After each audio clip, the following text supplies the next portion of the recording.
Halo semuanya, perkenalkan nama saya Igusti Ngurah Bagus Hariki Pakisan dengan NIM 051001601122. Hari ini saya akan mempresentasikan mengenai daya dukung fondasi dangkal dengan beberapa metode dan faktor kohesi. Pada dasarnya, perhitungan daya dukung fondasi dangkal dengan metode Tarzagi dan metode Meyerhof tidak jauh berbeda, tetapi ada beberapa perbedaan pada metode Meyerhof. Yang pertama itu menganggap sudut baji beta tidak sama dengan pi atau sudut geser tanah, tetapi betanya lebih besar dari sudut geser tanahnya. Artinya, sudut antara bidang AD dengan garis horizontal atau sudut antara bidang BD dengan garis horizontal tidak sama dengan sudut geser tanah. Artinya ini menunjukkan bahwa model keruntuhan dari Meyerhof lebih menunjang ke dalam dibanding Tarzagi. Yang kedua itu ada zona keruntuhan berkembang dari dasar fondasi ke atas sampai mencapai permukaan tanah. Artinya apa? Artinya adalah Tarzagi berhenti sampai permukaan tanah. Sedangkan pada metode Meyerhof, keruntuhan tanah Meyerhof itu terjadi dari dasar fondasi sampai ke permukaan tanah. Yang ketiga itu, pada metode Meyerhof memperhitungkan beban miring. Yang keempat juga, pada metode Meyerhof memperhitungkan faktor bentuk dan kedalaman fondasi.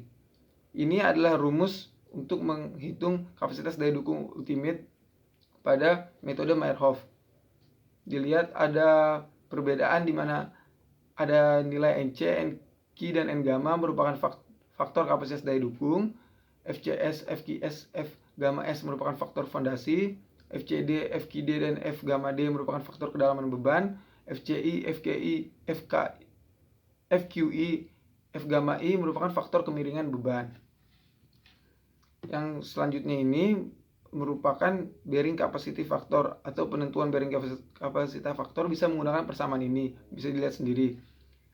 Dan juga ada beberapa cara lain selain menggunakan rumus yang tadi. Bisa dari tabel, tinggal dilihat atau tergantung dari sudut geser tanahnya berapa, nanti bisa didapat nilai NC, NQ, dan N gamanya. Selain itu juga bisa menggunakan grafik. Nanti tinggal diplot, nanti keluar nilai NC, NQ, dan juga N gamanya. Untuk faktor memanjang, ada pada grafik ini ada faktor memanjang dan faktor bujur sangkar yang DF-nya kurang dari B. Selanjutnya ini adalah menentukan faktor bentuk FC, FQ, F gamma berdasarkan rumus.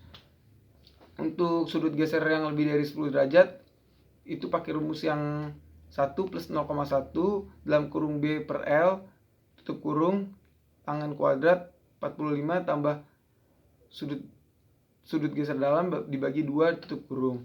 Untuk sudut geser dalam yang 0 itu nilai faktor bentuknya pasti 1.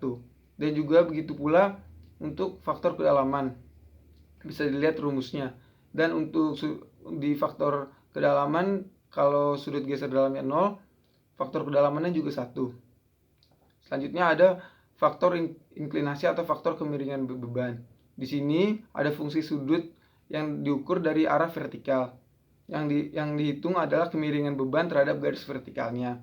Jika beban vertikal sudutnya 0, maka nilai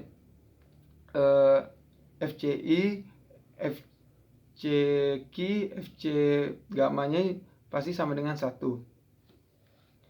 Selanjutnya, ini kalau ada kasus terdapat beban eksentris. Untuk faktor bentuk fondasi, untuk fondasi lingkaran B per L sama dengan 1. Bila beban eksentris, maka digunakan cara dimensi fondasi yang disarankan Meyerhof dengan B aksen kurang dari B min 2 B2E eksentris terhadap X dan L aksen sama dengan L min 2E eksentris terhadap arah Y. Yang ketiga, untuk beban eksentrisitas dua arah digunakan B aksen per L aksen sebagai pengganti B per L. Yang keempat itu, bila beban eksentrisitas satu arah digunakan B aksen per L atau B per L aksen, bergantung pada letak relatif eksentrisitas beban. Yang selanjutnya ada faktor kedalaman fondasi. Untuk D per B pada faktor kedalaman fondasi, B tetap diambil nilai sebenarnya. Terima kasih buat yang sudah menjelaskan. Terima kasih buat yang sudah mendengarkan. Kurang lebihnya mohon maaf. Terima kasih.